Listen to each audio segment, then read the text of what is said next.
ऐसा हो सकता है कि केस की इन्वेस्टिगेशन में काफ़ी वक्त लगे या केस बिल्कुल ही ठंडा पड़ जाए और तब सॉल्व हो जब इसकी उम्मीद भी ख़त्म हो जाए। इस वीडियो में हम बात करने वाले हैं एक ऐसे ही मर्डर केस की जिसे सॉल्व करने में 50 साल से भी ज़्यादा वक्त लगा, नैन्सी बिनैलिक murder case. Hello everyone, this is Ankita Sinha. Welcome to my channel crime and forensic. October 26 साल 1970 में कैलिफोर्निया यूनाइटेड स्टेट में 28 साल की कोर्ट रिपोर्टर नैन्सी बिनैलिक की बड़ी बेरहमी से चाकू से वार करके हत्या कर दी गई थी। हत्या से पहले नैन्सी लगभग 11:30 बजे रात को अपने बिस्तर पर सो रही थी और उनकी सेकेंड स्टोरी बिल्डिंग में उसी वक्त एक सस्पिशियस शख्स की एंट्री हुई जो उनकी 2 स्टोरीड बिल्डिंग के बालकनी से उनके कमरे तक आया था।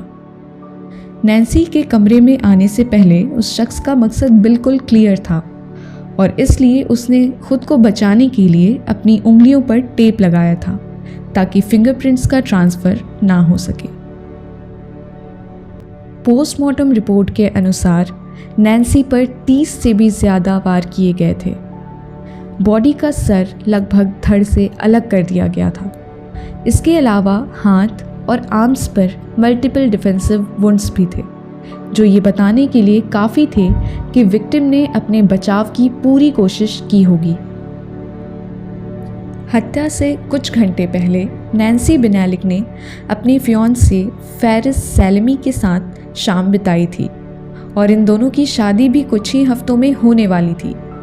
अपने स्टेटमेंट में फेरिस ने बताया कि रात को लगभग 11:30 बजे नैन्सी को उनके बिस्तर पर सोता हुआ छोड़कर वो अपने घर के लिए उनके अपार्टमेंट से निकले थे और इन्वेस्टिगेटर्स को दिए गए अपने स्टेटमेंट में उन्होंने ये भी बताया था कि कमरे के स्लाइडिंग डोर को बिल्लियों के आने जाने के लिए खुला छोड़ा गया था।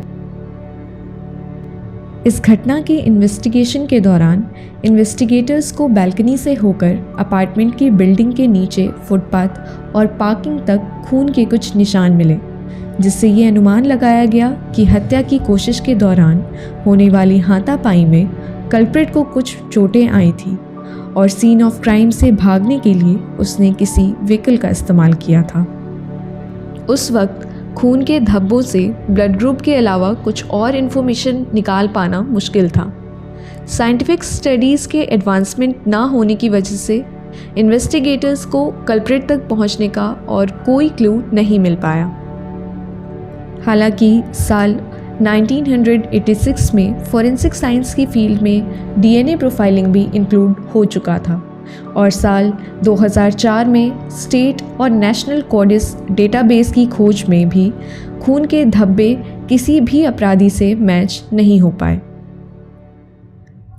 कॉडिस यूनाइटेड स्टेट का नेशनल डीएनए डेटाबेस है, जिसका full form combined DNA index system है और इसे FBI यानी फेडरल ब्यूरो ऑफ इन्वेस्टिगेशन ने क्रिएट किया है। कॉडिस के पास 3 लेवल के इंफॉर्मेशन होते हैं। पहला, लोकल डीएनए इंडेक्स सिस्टम, जिसे LDIS भी कहा जाता है, जहां डीएनए प्रोफाइल क्रिएट होते हैं। दूसरा, स्टेट डीएनए इंडेक्स सिस्टम, जिसे SDIS भी कहा जाता है, जो डिफरेंट स्टेट लेबोरेटरीज़ को इंफॉर्मेशन शेयर करने के लिए अलाउ करते हैं। और तीसरा, नेशनल डीएनए इंडेक्स सिस्टम, जिसे NDIS भी कहा जाता है, जो स्टेट्स को एक दूसरे के साथ डीएनए इंफॉर्मेशन को कंपेयर करने की अनुमति देते हैं। फिर 15 साल के बाद यानी साल 2019 में उस शहर की कोल्ड केस टीम ने डिस्ट्रिक्ट अटॉर्नी की ऑफिस से फोरेंसिक जेनेटिक जीनियोलॉजी इन्वेस्टिगेशन मतलब फोरेंसिक आनुवांशिक वंशावली की जांच शुरू की और फाइनली 21 जुलाई 2022 को इन्वेस्टिगेटर्स ने इस केस के सस्पेक्ट की पहचान रिचर्ड जॉन डेविस के रूप में की, जो मर्डर के वक्त 27 साल का था और नैन्सी बिनैलिक के ही अपार्टमेंट में रहने वाला उनका एक पड़ोसी था। डेविस की डेथ 2 नवंबर 1997 में हो चुकी थी, इसलिए इस मर्डर के पीछे का रीज़न और मोटिव अब तक अनक्लियर है। तो इस वीडियो में बस इतना ही। अगर आपको ये वीडियो अच्छी लगी हो तो वीडियो को लाइक, शेयर और चैनल को सब्सक्राइब करें।